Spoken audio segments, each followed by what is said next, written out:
여섯 번째 문명의 마지막 사이클에서 세상을 관조하고 존재의 근원을 성찰하는 당신을 위한 해적 방송.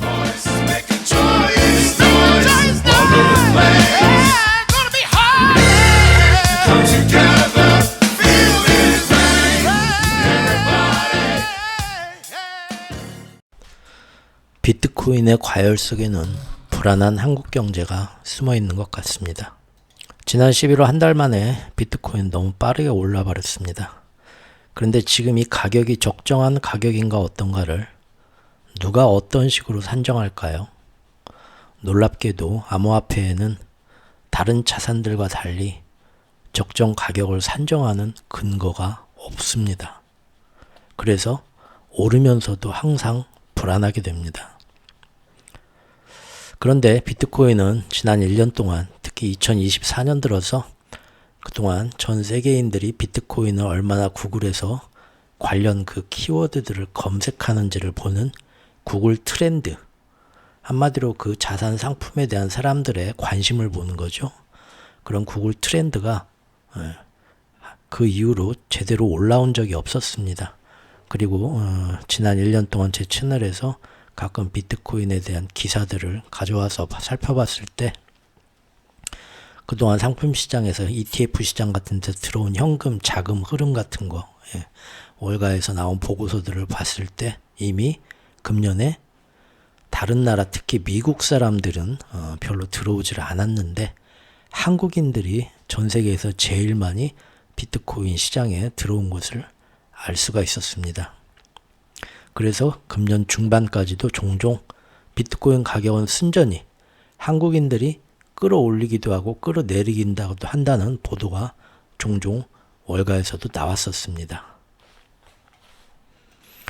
그리고 하반기가 되어서도 미국 대선에서 트럼프가 가상화폐를 미국이라는 나라를 가상화폐의 수도로 만들겠다, 그렇게 공언을 하면서 공약들을 내놓을 때도 대선 전날까지도 미국에서 여론조사나 구글 키워드 트렌드하고 연관된 그 조사들을 보면 미국 사람들은 암호화폐를 트럼프가 밀어준다고 해서 그것을 이제 표를 트럼프를 찍어주는 그런 성향하고는 아무 관련이 없다는 게 나왔었고, 즉 미국 사람들은 아무리 트럼프가 공약에서 암호화폐를 얘기를 해줘도 마음이 별로 동하지가 않더라.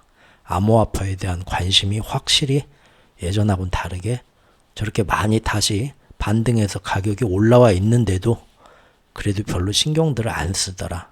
다만 한국 사람들이 그래서 결국은 이 가격도 한국 사람들이 대선 전까지 이미 제일 많이 올려놨을 거다, 월가에서 그런 보고서들이 나오고 있었습니다. 그런데 이제 트럼프가 당선되면서 11월 대선 이후에는 지난 한 달간 비트코인은 제2의 전성기를 맞이하면서 너무 빠르게 또 급등했습니다. 그리고 이번에는 아무래도 지난 영상에서 본 것처럼 트럼프와 트럼프 행정부의 친암호화폐 인사들이 워낙 포진이 되면서 정책적으로 미국 정부가 앞으로 암호화폐를 밀어주고 규제도 완화해주고 잘해주니까 훨씬 더 우호적인 투자 환경이 되겠다라고 생각을 하면서 실제로 비트코인 ETF 등의 미국 대선 이후로 지금 트럼프 랠리가 후끈 달아오르면서 역대로 많은 돈들이 들어온 건 사실입니다. 하지만 그 돈에 한국인들의 자산 비중이 얼마나 들어왔는가는 아직까지는 나온 기사가 없어서 정확한 건 알 수가 없습니다. 하지만 저 뒤에 소개를 해주겠지만 역시 한국인들 비중이 전 세계에서 제일 많은 거는 이번에도 똑같을 것 같습니다. 도대체 왜 그럴까요? 왜 이렇게 가상자산을 한국인들이 제일 많이 사랑할까요? 그건 바로 한국 경제가 지금 그 정도로 암울한 시기이기 때문입니다. 특히 요즘 대한민국 경제가 이제 본격적으로 장기 침체로 들어서려고 하면서 마치 이웃나라 일본에서 2000년대 초반에 꿈과 희망이 없는 니트족들이 양산되었던 것처럼 현재 우리나라에서도 바로 그렇게 꿈과 희망이 없고 미래에 경제적으로 성공하겠다는 그런 비전 자체도 암울한 그런 20, 30대 젊은 세대들이 지금 나오고 있고요. 그 사람들에게는 사실 비트코인이 마지막 탈출구로 인식되고 있는 상황인 겁니다. 자, 지난 11월의 모습이 어땠는가 우리나라의 기사인데요. 다들 적금을 깨고 신용으로 대출을 받든지 해서 암호화폐 코인에 비투를 하고 있는 그런 모습들이 막 나오고 있다고 합니다. 가상자산 거래대금이 한 주 새에 187%나 폭등했고요.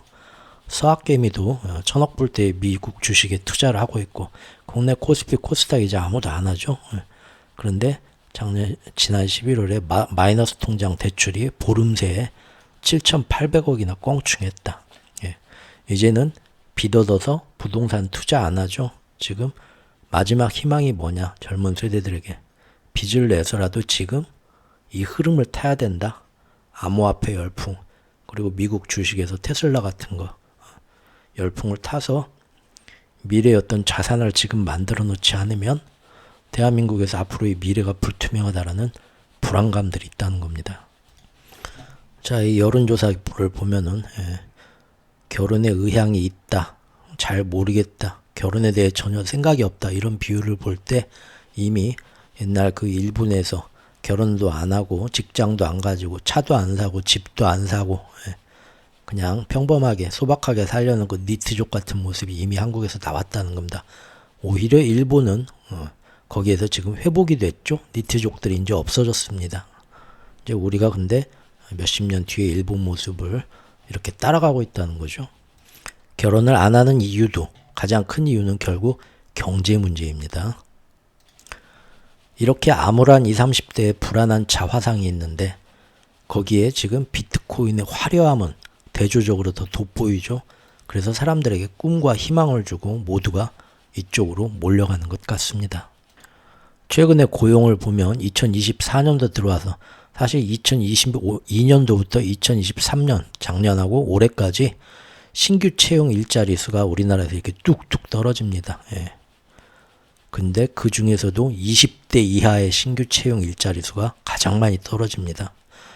청년층한테 오는 신규 임금 일자리가 역대 최소로 급감했다는 겁니다. 지금 열심히 일해서 돈을 벌어보려고 해도 제대로 뭔가 돈을 주고 미래도 있는 일자리가 아주 없다는 거죠. 지금 내수 부진 때문이고요. 그나마 일부 수출이 활기를 띠고 있는 일부 인기 있는 업종, 그런 데서만 조금 모으고 있는데 그것도 예전만큼 많지가 않다.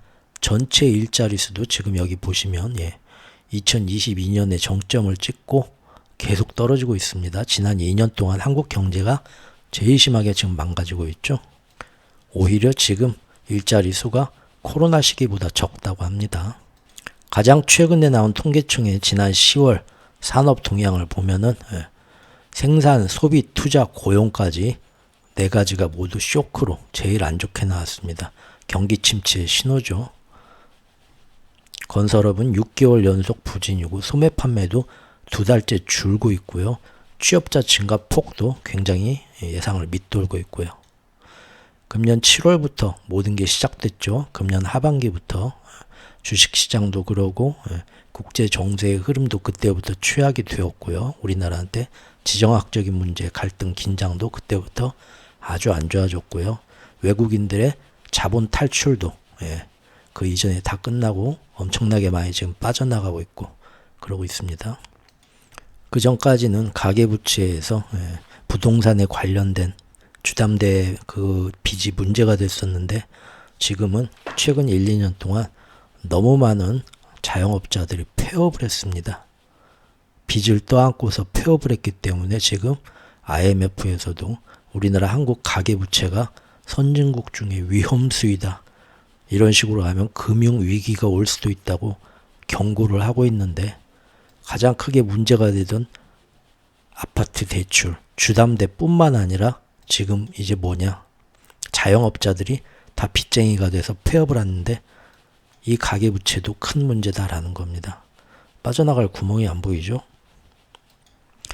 그동안 어떻게든 빚을 끌어다가 희망은 부동산밖에 없다 하고 부동산에 다시 지난 2년 동안 재투자했던 소위 말하는 영끌족이라고 하죠. 근데 그것들이 금리는 높아지고 내야 할 이자와 원금은 계속 많아지는데 일자리는 계속 줄어드는 상태에서 아파트 값은 이제나 저제나 오를 듯 오를 듯 오르지를 않으니까 결국은 영끌족들의 아파트가 역대 최대로 지금 경매장에 제일 많이 나오고 있습니다. 지난 10월 자료입니다. 결국 대한민국 경제가 안에서부터 중간이 무너지려고 하니까 얼마 전에 이창용 한국은행 총재가 이연속 깜짝이나 환율이 1,400원으로 가고 외국인 자본 유출이 더 심해질 위험이 있는데도 어쩔 수 없이 금리 인하를 한 번 더 하죠. 그렇게라도 해서 일단 내수를 살려보겠다는 마음이지만 제가 예전부터 말씀드렸지만 중국 경제를 그대로 쫓아가죠. 지금 외통수에 빠진 겁니다. 외통수에 빠져가지고 여기서 이 정도 금리 인하 해봤자 간의 기별도 안 오고 내수가 활성화도 안 됩니다. 그런다고 안 할 수도 없는 거고 중국도 그런 식으로 2년을 끌고 오고 있죠. 우리도 이제 시작되는 거죠. 그리고 그 영끌족들, 빚 때문에 파산하는 사람들, 그런 사람들 숨통을 틔워주고자 한국은행에서 금리 인하를 하는 건데 그동안 정책이 엇박자가 나면서 우리나라의 부동산 담보 가계대출은 역대로 더 많이 늘어나 버렸죠. 그래서 여기서 지금 더 그 부채를 폭탄을 키울 수는 없는 상황입니다. 그래서 지금 나라에서 정책적으로 얼마 전부터 부동산 담보 대출을 받으려는 것은 자꾸 더 많은 규제와 제약을 두기 시작했죠. 이것이 또 한번 단추가 위에서부터 맨 위 단추가 양쪽 좌우가 어긋나게 되면 계속해서 단추는 셔츠 단추를 밑에까지 잠글 때까지 계속 그게 어긋나게 되죠. 엇박자가 계속 이어지게 되죠. 마찬가지로 한국은행이 이번에 기준금리를 인하했지만 그런 원리로 인해서 시중에서 부동산 담보대출에는 은행의 대출금리는 오히려 지난 7, 8월 이후로 우리나라 정책이 또 너무 가계부채가 늘어났다. 가계대출이, 주담대대출이. 그래서 국가에서 또 줄여라. 은행한테 압박을 넣어서 그동안 그 금리는 올라갔습니다. 이렇게 보시는 것처럼 10월까지. 그러니까 여기서 이제 한국은행이 조금 금리 인하 내려줘도 이미 은행빚 때문에 아파트 빚 때문에 쩔쩔매는 사람들한테 아무런 효과도 오지 못한다는 겁니다. 이 빚 갚는 사람들한테. 그럼 이 사람들이 금리 인하 한다고 해서 밖에 나가서 소비를 더 하겠습니까? 빚 갚는 것도 전혀 도움이 안 되니까 소비 활성화, 내수 활성화는 안 되겠죠. 실제로 다음 기사가 그 얘기입니다. 소득은 늘어난 것 같은데 돈은 안 쓴다. 3분기에 소비 성향이 무려 60%대로 크게 하락했다. 왜 그러냐? 명목상의 월급이 오르고 소득이 오면 뭐하냐? 그게 고스란히 다 아파트 빚 갚는 데 들어간다. 자영업자들 빚 갚는 데 들어간다라는 겁니다. 그래서 밖에 나가서 소비활동을 할 여력이 없어서 자꾸 소비는 줄어든다는 거죠. 거기에다 국가의 세수도 긴축 재정을 처음부터 표방했던 이번 정권에서 기업들의 법인세를 엄청나게 감세해 주면서 지금 지난 3년 동안 계속해서 해마다 국세 세수가 그 전해보다 점점 줄어들고 있죠. 올해 역시도 금년 10월까지만 봐도 지난해보다 이미 11조 이상이 덜 거쳤습니다. 법인세에서 이미 20조 원의 구멍이 나고 있다고 하네요. 국가 상황이 이렇게 암울하고 전체의 흐름이 이렇게 내수나 수출이나 다 안 좋고 일자리까지 줄는데 앞으로 좋아질 일은 안 보이죠. 문제는 트럼프 2기 행정부에서 더 힘든 미래가 지금 우리한테 예고편이 나오고 있다는 겁니다. 이 와중에 지금 한창 경제 활동을 하면서 자산을 모아야 되는 20, 30대들은 지금 본인이 아무리 뭔가 능력을 펼치려고 해도 모든 대외적인 환경이 너무 안 좋다는 걸 그들도 느끼고 있습니다. 그러다 보니까 스스로 포기하면 마음을 놓으면 편해하는 니트족들이 우리가 MZ세대가 원래부터 매가리가 없는 사람들이냐 라고 욕할 게 아니라 그 상황에서는 어쩔 수가 없다는 거죠. 이렇게 코스피와 코스닥마저도 그리고 환율마저도 2024년 하반기 들어서 폭망하게 되니까 이제 더욱더 희망은 비트코인하고 해외 주식밖에 없는 겁니다. 그 중에서도 조금씩 뭐 이자 수익 나는 것처럼 이렇게 이득이 되는 그런 재테크로는 지금 이 현실을 타개할 수가 없죠. 그래서 몇 배로 크게 따블되는 거, 일확천금이죠. 급등주들만 찾아다니게 됩니다. 가장 큰 급등주가 뭡니까? 그래서 비트코인에 주목하게 되는 겁니다. 한국인들이 비트코인에 특히 전 세계에서 제일 많이 열광하는 이유에는 이렇게 좀 서글픈 아픔이 들어 있습니다. 거기에 마침 얼마 전에는 가상자산에 부과하겠다는 금융소득세, 과세 역시도 지금 2년, 4년 계속해서 이번에도 또 연기시켰죠. 이런 것들이 더 이제 그런 현상을 부추기고 있습니다. 최근에 우리나라 서학개미들이 그렇게 제일 많이 사고 집중했던 게 뭔가 봤더니 비트코인과 같은 가상자산이고, 그 다음에는 그 비트코인하고 관련된 주식들, 바로 마이크로 스트래티지, 그거에 관련된 옵션 상품들, 암호화폐에 관련된 ETF 옵션 상품들을 제일 많이 샀다고 하고요. 테슬라 역시도 트럼프 랠리로 가장 많이 올랐던 암호화폐와 테슬라에 많이들 집중을 했다는 기사입니다.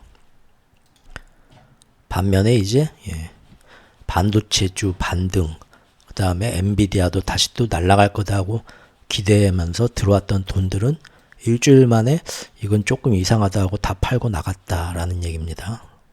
그리고 이처럼 한국 젊은이들의 안타까운 비트코인 열광 속에는 바로 요즘 장안의 화제가 되고 있는 테더와 리플이라는 스테이블 코인이 있습니다.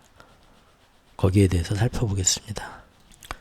자, 특히 우리나라 젊은 세대 사이에서는 얼마 전에는 스테이블 코인 중에서 테더가 굉장히 화제가 되더니 요즘 최근 한 2주 사이에는 리플이 대세입니다. 왜냐하면 왜 갑자기 이 사람들이 이 수많은 코인들 중에서 특히 우리나라에서 테더하고 리플이 이렇게 화제가 되고 주목을 받았냐면, 둘 다 미국 달러나 미국 국채하고 연동되는 스테이블 코인 종류인데요.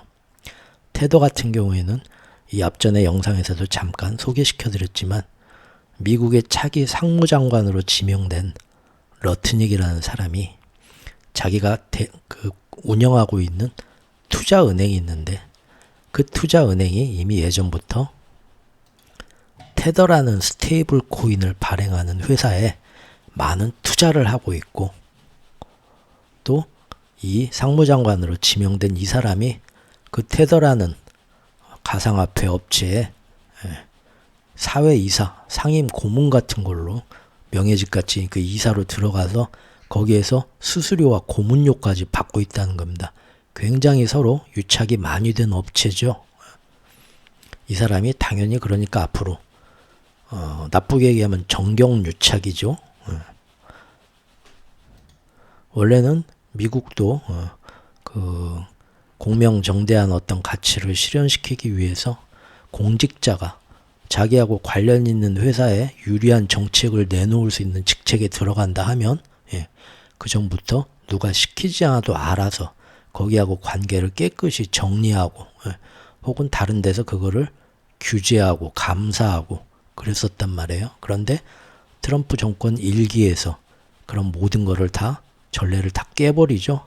그리고 이번 2기에서도 트럼프 인수위가 그런 각서, 서약서의 서명을 지금까지 안 하고 버티면서 그냥 그 주변에 가장 많이 트럼프한테 많이 정치 헌금을 하고 지지를 했던 기업인과 경제인들을 모두 그런 자기가 가지고 있는 투자 회사들한테 큰 정책적으로 유리한 환경을 펼칠 수 있는 그런 요직에 마음대로 갖다가 앉히고 있습니다, 지금.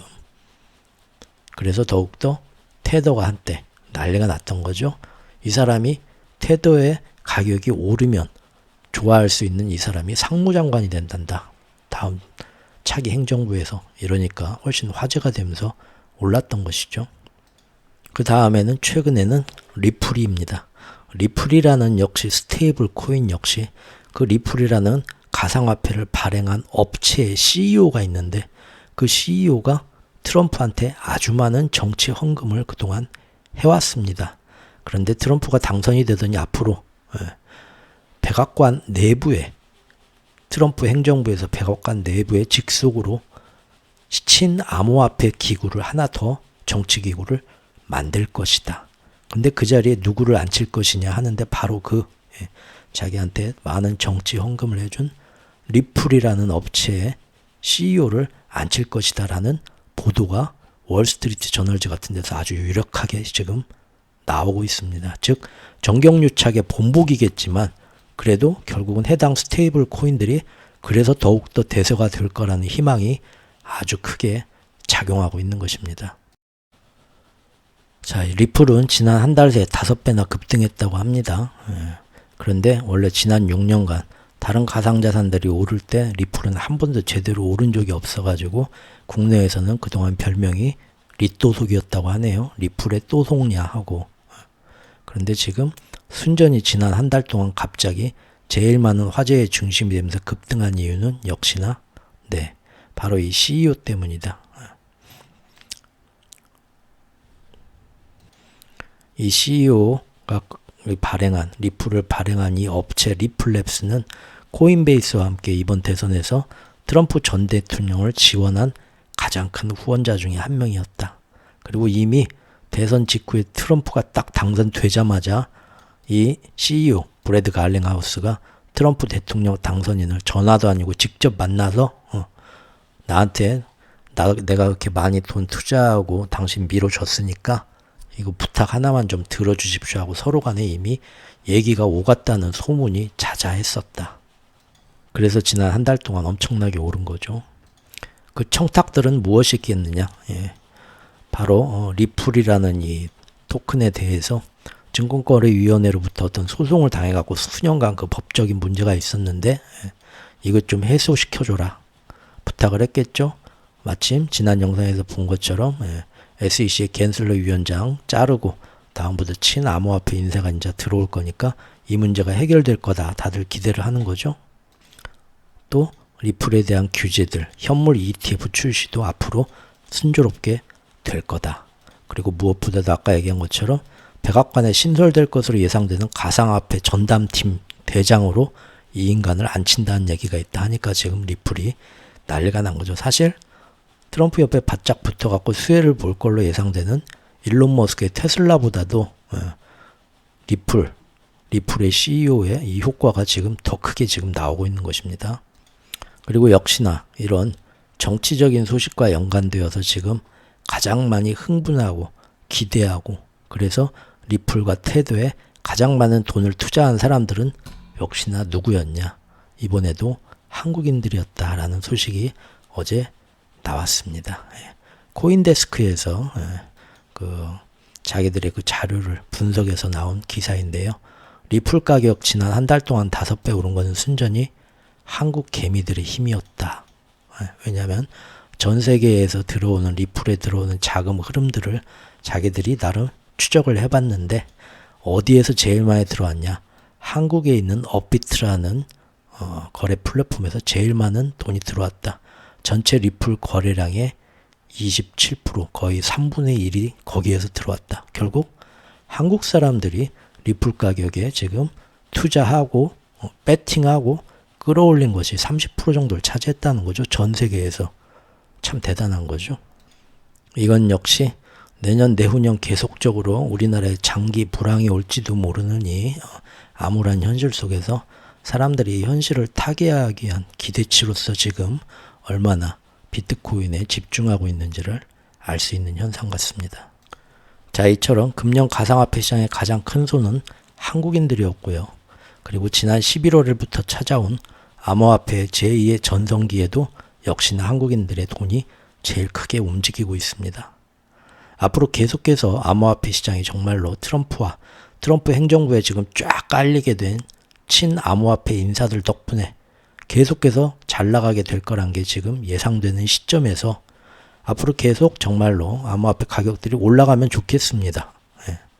그래서 정말로 그 암울한 국제정세에서 어떤 그 시류를 놓쳐가지고 지금 장기 침체와 그 빠져나갈 수 없는 외통수에 처한 우리나라 경제의 암울한 현실 속에서 그나마 경제 주체가 되는 청장년층들이 일부이긴 하겠지만 암호화폐 덕에 뭔가 빚도 갚고 자산의 어떤 그런 획득도 한다면 그것은 사실 우리나라의 제일 좋은 결과일 수 있을 것입니다. 자, 그런데 여기서 하나 깜깜한 문제가 하나가 있습니다. 그건 뭐냐? 문제는 아무도 비트코인의 적정 가격을 모른다는 점입니다. 예. 앞으로 암호화폐 앞에 계속 이렇게 꽃길만 나온다 하는데 그 꽃길을 걸으면서 가격이 지금 얼마나 올라야 정상이냐. 지금 가격은 도대체 그 모든 것들을 감안할 때 비싼 가격이냐, 적정한 가격이냐, 아니면 아직도 싼 가격이냐를 아무도 판단할 근거가 없다는 겁니다. 여기에 대해서는 다음 영상에서 계속하도록 하겠습니다.